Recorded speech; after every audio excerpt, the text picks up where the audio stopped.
I used to think I understood how God worked. That if I prayed earnestly, if I followed him faithfully, if I lived the right way, then I would somehow be shielded from the worst storms of life. But that illusion shattered the morning I lost my job. I still hear my boss's voice echoing in my head. A flat, emotionless tone. Like he'd practiced the words until they didn't feel human anymore. "Daniel, we have to let you go. Effective today." I remember staring at him, waiting for something. An explanation, a reason, a lifeline. Nothing. Just a cold handshake. A cardboard box. And an escort to the elevator like I was a risk the moment I stopped being useful. As I stepped outside, the sun was too bright, almost mocking. Life went on around me. Cars honking, people rushing to work. And there I was, a man suddenly unanchored. On the ride home, I whispered prayers under my breath. "God, I don't understand, but you're here, right?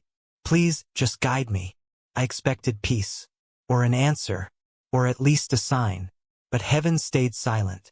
I wish I could tell you I handled it gracefully. I wish I could say I trusted God from the very beginning. But the truth? Panicked. I paced the apartment. I reread the termination letter like it might magically change.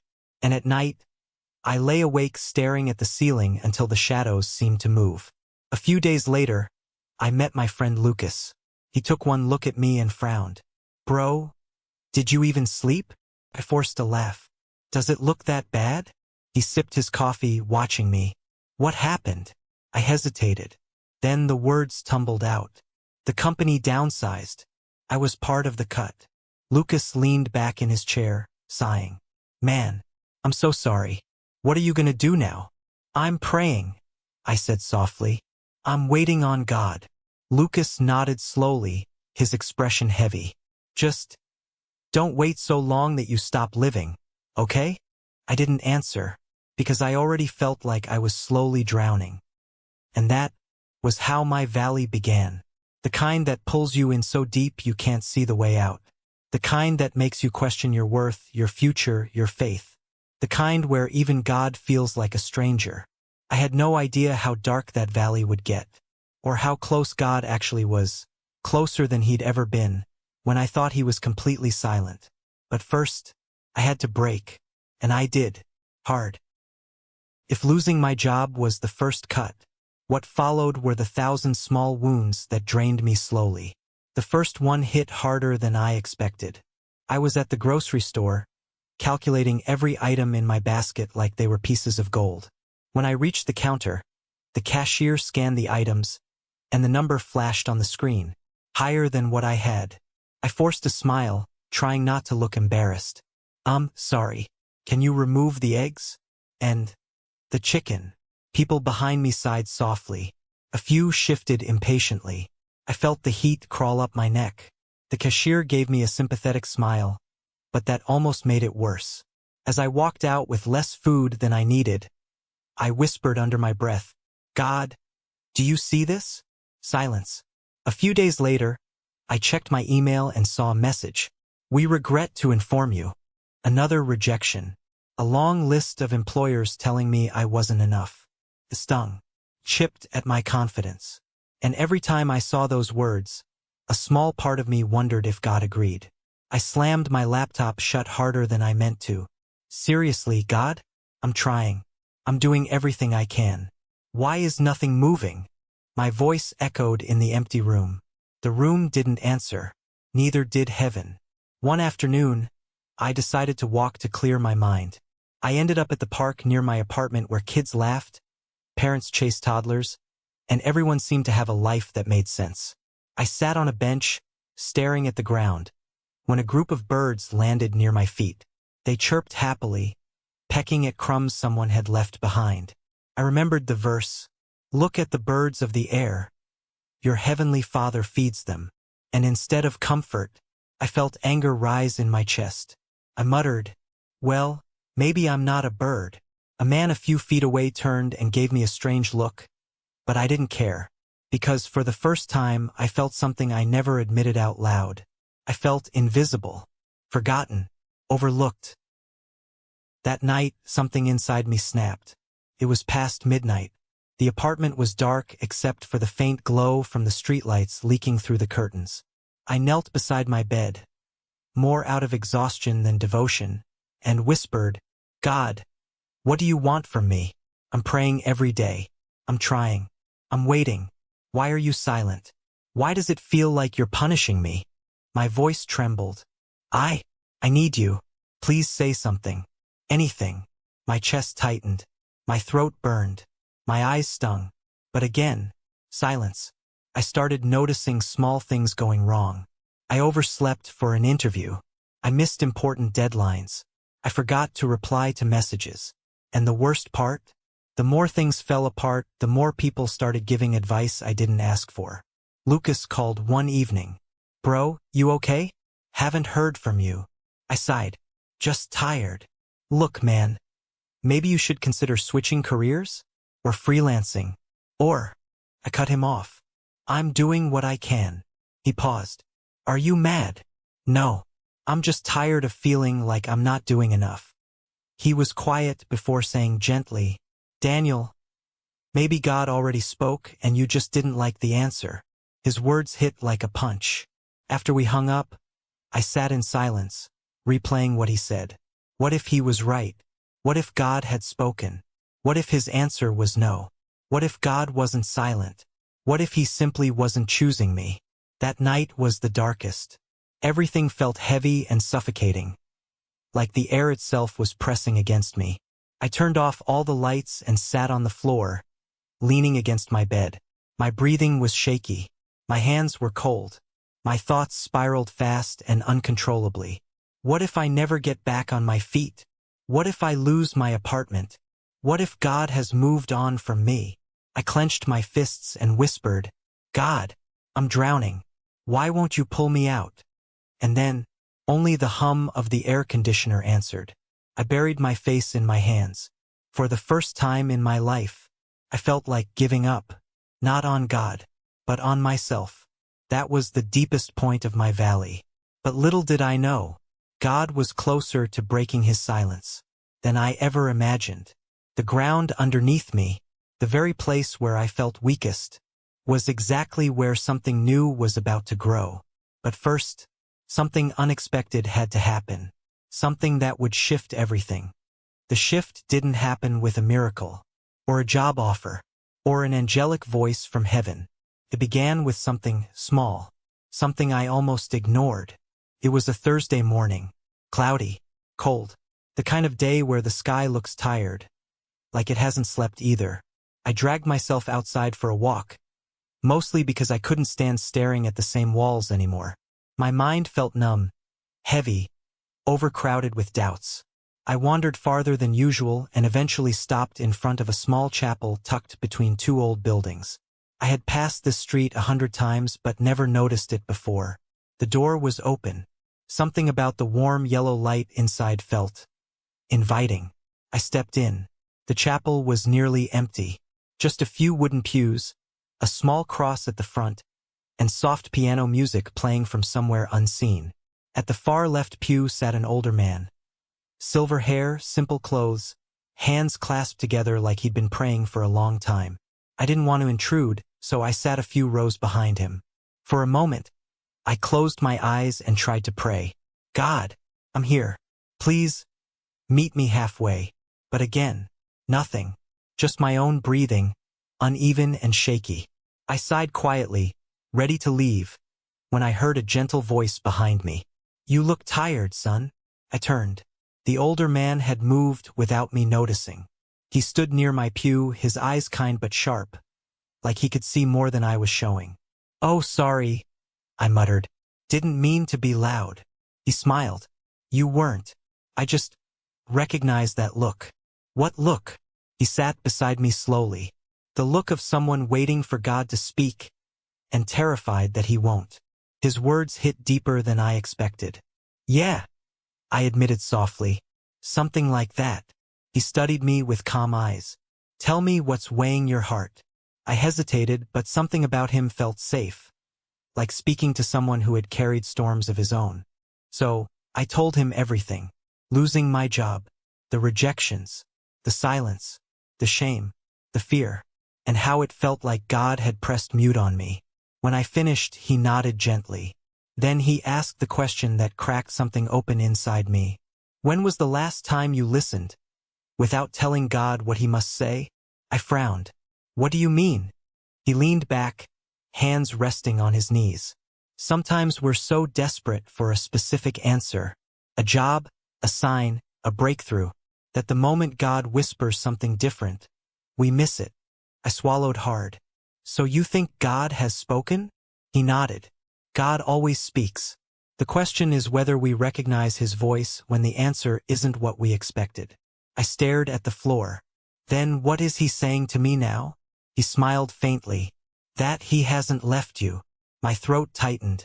He continued, do you know how seeds grow? I blinked. Under the soil? In the dark, he said. Hidden, covered, surrounded by silence. But that silence isn't death. It's preparation. I felt my chest stir, like a flicker of warmth in a long winter. The man went on, his voice low and steady. You feel buried, but God is planting you. A breath I didn't know I was holding escaped me. He looked toward the cross and added, God does his deepest work in silence. Ask any believer who has walked through a valley. They'll tell you the same. I stared at him, unable to hide the tremor in my voice. Then why does it hurt this much? He turned to me with gentle eyes. Because the soil is tightest right before the seed breaks open. Something inside me cracked, but instead of falling apart, it felt like something was finally breaking free. I whispered, Who are you? He chuckled softly. Just someone who's been in the dark before, and someone who learned that God's silence was his way of pulling me closer. He stood to leave, patting my shoulder. Keep praying, son. Not for an answer, but for ears to hear the whisper that's already on its way. I watched him walk out the chapel doors, and sitting there alone, for the first time in months, I didn't feel completely abandoned. Something shifted in me that day. Not because my problems disappeared, but because hope cracked open through the silence. And I had no idea at all, that God was about to make that whisper much louder. Very soon. Something changed after that day in the chapel. Not around me, but inside me. For the first time in months, I woke up without that crushing weight on my chest. I still didn't have a job. My bank account was still gasping for air. My problems hadn't magically disappeared. But I wasn't drowning anymore. It felt like someone slipped a hand under my chin and lifted my head just enough for me to breathe again. I started praying differently. Not begging God to scream answers, but simply asking him to keep me steady. And slowly, my heart softened. My thoughts quieted. I didn't feel alone. Still frustrated sometimes, yes. Still anxious. Still searching. But not alone. A few days later, something strange happened. I woke up from a dream. I didn't remember the details. Just a sentence echoing in my head like a whisper carried across a long distance. Go where the light is. I sat up, confused. What does that even mean, God? I whispered. I waited. Nothing. I shook my head and tried to dismiss it. Maybe my brain was just tired. Maybe I was reading into things. But all day, that sentence followed me like a shadow. Go where the light is. That evening, while scrolling through my email, I saw a message I almost ignored. It wasn't from a company. It wasn't a job offer. It was from the church down the street, the one I used to attend before everything fell apart. Volunteers needed for community outreach this Saturday. Normally, I would have deleted it, but that whisper in my head nudged me. Like, go where the light is. Against all logic, I clicked, sign up. That Saturday, I walked into the church hall with zero expectations. Maybe I'd just pack canned goods. Maybe I'd mop a floor. Maybe I'd just blend into the background. But something unexpected happened.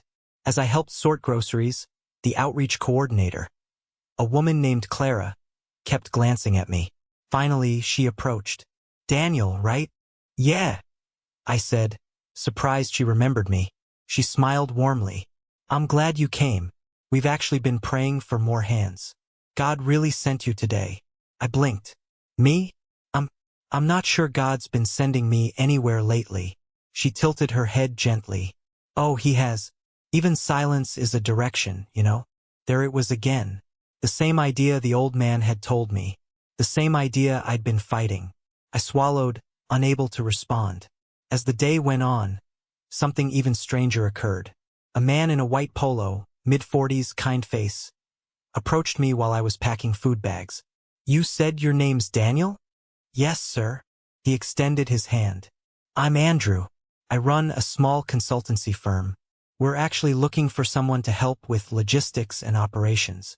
My heart skipped. Oh, that's exactly what I used to do. He raised his eyebrows with genuine interest. Really? Would you mind sending me your resume? We've been short-staffed for over a month. I almost dropped the stack of canned beans in my hands. Why, yes, sir. Absolutely. He smiled. Good. Let's talk Monday. He walked away, leaving me frozen in place. My eyes stung, but this time not from grief. I whispered under my breath, God, was this you? All along. It felt like something warm pressed into my chest. A peace I couldn't explain. But that wasn't the breakthrough moment. Not yet. That moment came later. Monday morning, my hands were literally shaking as I walked into Andrew's office. My resume printed, my shirt ironed, my heart pounding. We sat down for the interview. He asked about my experience, my past job, my habits, my strengths. But then, he asked the one question I wasn't prepared for. What kept you going these past few months? I froze. My mind flashed through the dark moments, the nights I cried, the silence that tormented me. And then I heard myself say softly, God, even when I thought he was quiet. Andrew leaned back, smiling. Faith gets tested hardest in silence. Those who endure it become leaders. My throat tightened. He glanced at my paperwork, then looked back at me with a calm sincerity. Daniel, I don't need to interview anyone else. The job is yours. I blinked. My breath hitched. Tears welled in my eyes faster than I could hide them. Are you sure? He nodded with a warmth that felt almost fatherly. God sends people at the right time. You're one of them. I exhaled shakily, my voice barely above a whisper. Thank you. But as I walked out of that office, overwhelmed and emotional, something deeper hit me. God had been speaking the whole time. In the silence, in the waiting, in the delay, in the emptiness, in the whisper, in the people around me, in the ache, in the growth. He never stopped hearing me. I just needed the valley to learn how to listen. I wish I could tell you that life became perfect after that every prayer was instantly answered, every door swung open, every fear vanished. Didn't. Life still had challenges. Bills still came. Unexpected problems still appeared. But something in me was different. The silence that once felt like abandonment now felt like presence. I remember walking home from the new job on my first week. The sky was a warm shade of orange, and for the first time in a long time, I didn't rush. I just walked, and I prayed. Not desperately, not angrily, not fearfully, but gratefully. Lord, I see it now. You weren't ignoring me. You were guiding me. You were preparing me. You were teaching me to hear you even when you whispered. I paused on the sidewalk, staring at the streaks of light across the sky. I thought you were silent, but you were speaking the loudest in the stillness. The old man's words echoed in my mind. Seeds grow in the dark. I smiled to myself, feeling the truth of it settle deep in my chest. All those months I felt buried? I wasn't buried. I was planted. Every unanswered prayer was a root growing deeper. Every delay was soil forming around me. Every closed door was protection. Every long silence was God waiting for the exact moment to break through. And when he did, it wasn't with a whisper. It was with a door so wide open I couldn't miss it. If you're listening to my story right now, maybe you're in that silent season. Maybe you've been asking God why the heavens feel closed. Maybe you've cried into your pillow, exhausted, whispering, God, do you even hear me? Let me tell you what I learned. Not from books, not from sermons, but from the valley that almost swallowed me. God's silence is never his absence. He hears every tear, every whisper, every question you're afraid to say out loud. And when he seems quiet, he's working in ways you can't see yet. You're not forgotten. You're not ignored. You're not invisible. You're being shaped, strengthened, protected, prepared. In the dark, in the waiting, in the quiet, you're growing. And one day, maybe sooner than you think, you'll look back and say exactly what I did. God was listening the whole time. If the story touched your heart today, please like this video, subscribe for more faith-filled stories, and share this with someone who feels like God is silent right now. And if you're in a difficult season, comment below, backhand index pointing right, God still hears me. I'll pray for you personally. You are not alone.